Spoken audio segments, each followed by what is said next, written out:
श्लोक 21. ते तं भुक्त्वा स्वर्गलोकं विशालं क्षीणे पुण्ये मर्त्यलोकं विशन्ति एवं त्रयी धर्ममनुप्रपन्ना कथागतं कामकामा लभन्ते. अर्थ, ते त्या विस्तृत स्वर्गलोकात सुखभोग भोगून पुण्य संपल्यानंतर मृत्यूलोकात परत येतात.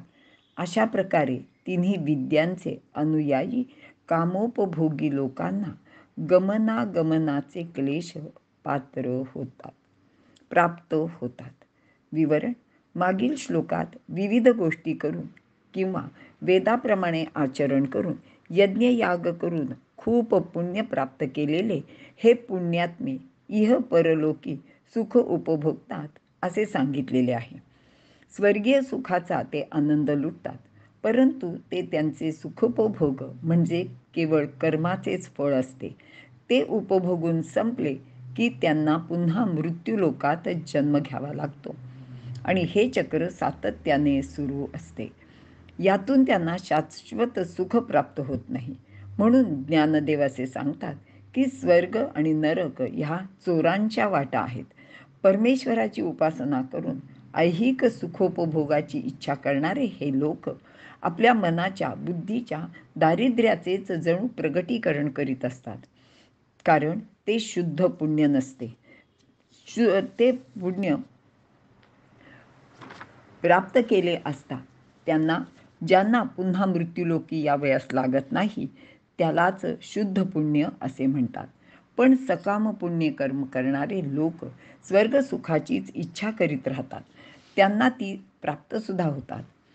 पण मग काय होते ते माऊली पुढील ओवीत सांगतायत की पुण्याची पावटी सरे सवेची इंद्रपणाची उटी उतरे आणि येऊ लागती माघारे मृत्यूलोकी.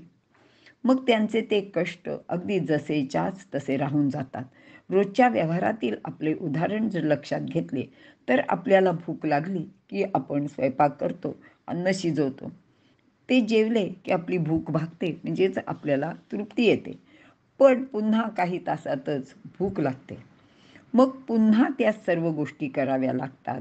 तेच शिजवणे, तेच खाणे आणि असे हे आपले जन्मभर सुरू असते. या चक्रात दुःख सातत्य आहे, म्हणजेच की अन्न शिजवण्याचे कष्ट सातत्याने होत असतात आणि ह्या कष्टातून शाश्वत सुख तर कधीच मिळणे शक्य नसते. वरच्या श्लोकात सांगितल्याप्रमाणे आज सर्वत्रच सुखाची अनेक साधने उपलब्ध आहेत. त्यांच्या साह्याने विविध ऐहिक सुखे आपण उपभोगत असतो. जणू ही स्वर्गीय भोगभूमीच झाली आहे. आणि असे असले तरी हा सारा भोगवाद खरा आनंद देऊ शकत नाही, कारण त्या साधनातील नाविन्य संपले की त्याची सुख देण्याची शक्तीसुद्धा कमी कमी होत जाते आणि माणसाला त्या गोष्टीपासून हवे तेवढे सुख मिळत नाही. एका गोष्टीचा त्याला कंटाळासुद्धा येतो आणि हळूहळू त्याची सुख उपभोगण्याची क्षमतासुद्धा कमी पडते, म्हणजे आपलं शरीरसुद्धा क्षीण होत राहत असतं. असेही होते.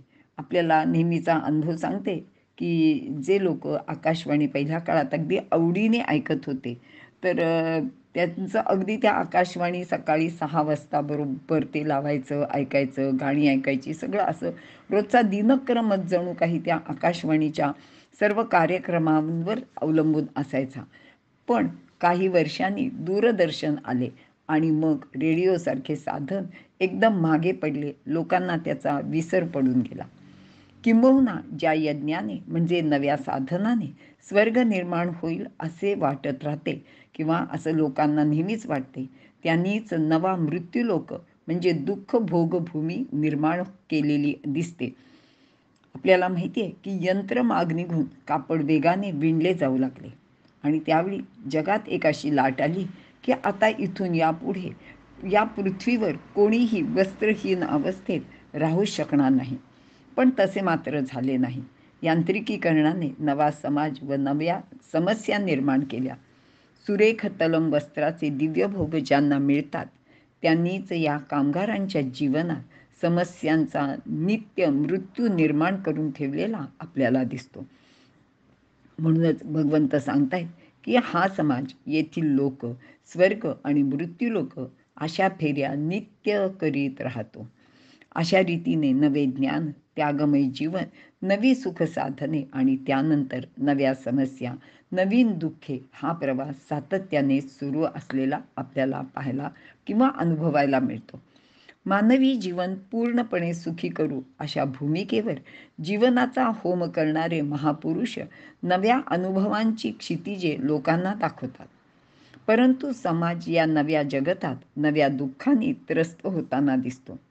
आजच्या नित्य जीवनातील गॅस, वीज अशी अनेक साधने या विधानाचे मूर्तिमंत उदाहरण आहेत. कारण त्याच्या जेवढ्या सुख वाटतं तेवढाच त्याचा त्राससुद्धा आहे. भोगी लोकांच्या प्रत्येक सुखसाधनांची हीच तर अवस्था होऊन गेलेली दिसते. सुखप्राप्तीचे यत्नही दुःखवर्धक होतात, असेच सर्वत्र आपल्याला दिसून येते. आणि मग शाश्वत सुखासाठी काय करावे बरे, असा आपल्याला प्रश्न साहजिकच पडतो. आणि भगवंत पुढील श्लोकात त्याचे उत्तर देत आहे की जेणेकरून लोकांना शाश्वत सुखाची प्राप्ती होईल. इथे आपण थांबूया.